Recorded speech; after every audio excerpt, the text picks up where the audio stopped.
Chapter 15, Losing Weight Without Starving. Weight loss is hard, let's face it. We're going to learn in these slides that we need to eat wisely, we need to enjoy exercise, and we need to not deprive ourselves of food that we like. If you go on a diet, you will go off a diet. So if diets worked, everyone who ever went on a diet would be thin, but we know that's not the case. We know that starvation triggers binge eating, and we know that we should really take a close look at exactly how much we eat, when we eat, and why we eat. Here are a few of the tips, and you're about to discover many, many, many tips and tricks.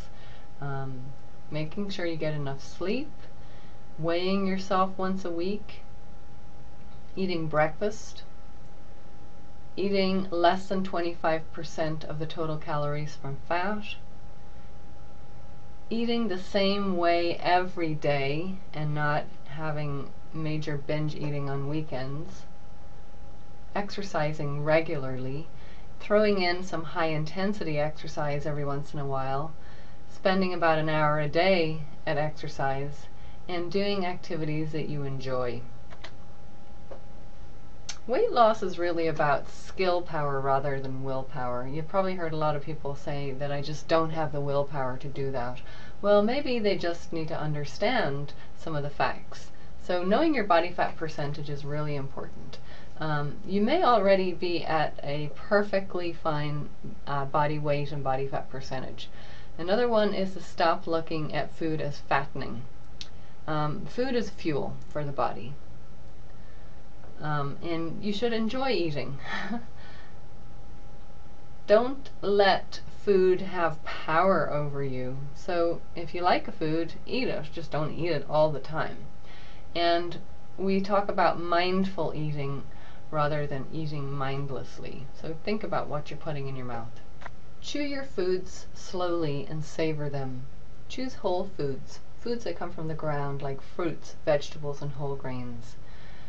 These contain fiber, and it will prolong your feeling of fullness, and it also reduces the risk of heart disease, cancer, and hypertension.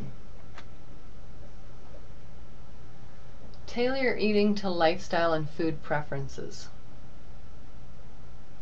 If you're constantly eating things like rice cakes and salads, you're eventually going to start craving food. So if you know this is happening and you need to talk to someone, make an appointment with a registered dietitian who is licensed to talk about your diet. Okay, so let's figure out how we're going to calculate how many calories your client needs. So the first thing you do is you figure out the resting metabolic rate. You do that by taking their healthy weight and multiplying it by 10. So if their healthy weight is 150 pounds and you multiply that by 10, then the resting metabolic rate is 1500. And that's in calories. The next step is you have to add the calories for daily activity, and that's not planned exercise. That's just the activity that you do above rest during the day on every day. So if you're sedentary, that's 20 to 40%. If you're moderately active throughout the day, like you're not sitting at a desk, that would be 50%, and 60 to 80% if you work at a job where you're constantly lifting heavy loads and things like that. So you know, most people would probably be between 40 and 50%, I would imagine, if they're somewhat active.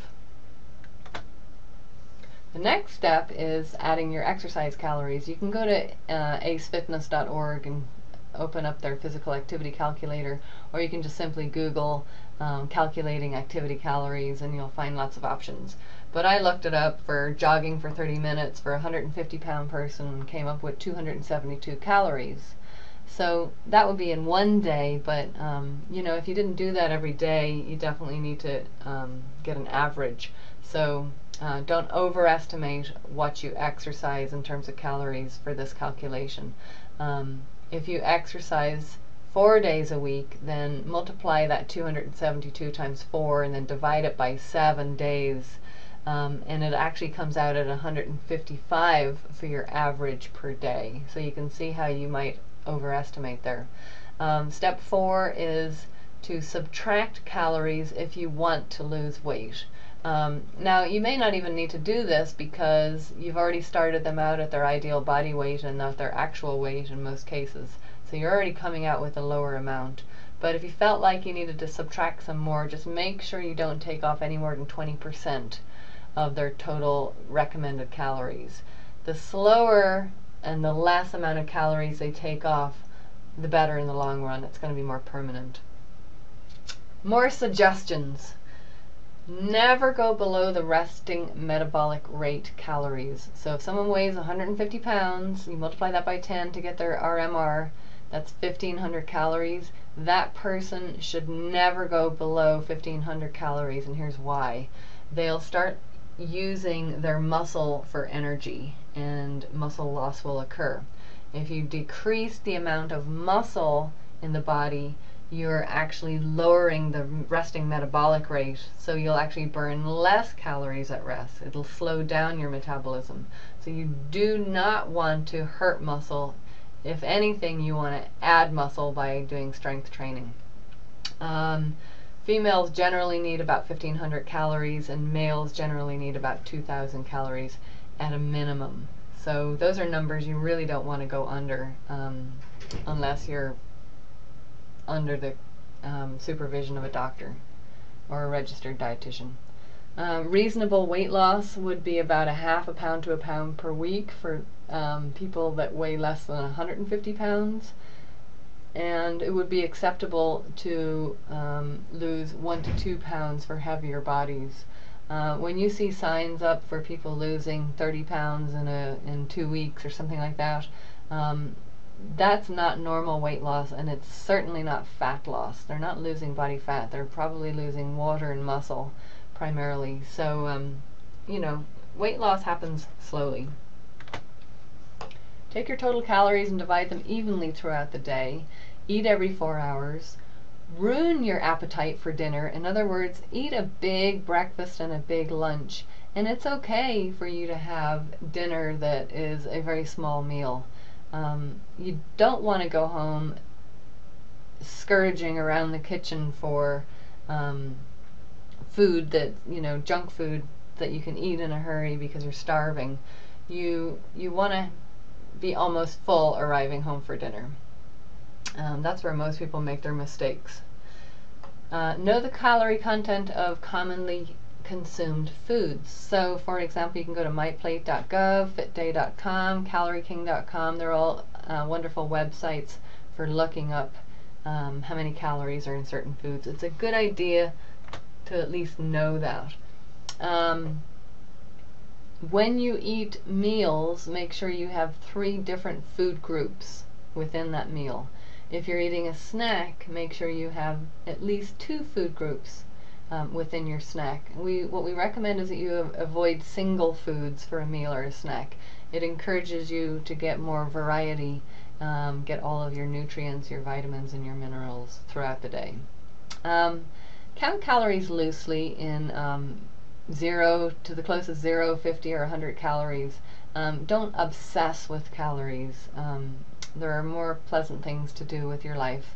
Know what pleasantly fed feels like. When you go out to eat in a restaurant and sometimes you just think, well, if I eat everything, I'll get my money's worth.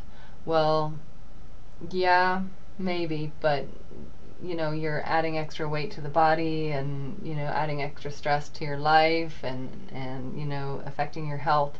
So why not eat till you're pleasantly fed, and put the knife and fork down. You can bring food home, you can share it with friends. There are lots of options there. Let's talk about 10 steps for success. First thing, write it down. Keep a food diary. Look for patterns in how you eat. Document why you eat, how you felt, and whether or not you exercised. The more you keep track of, the better. Once you start to see patterns, you'll discover some things you may need to change.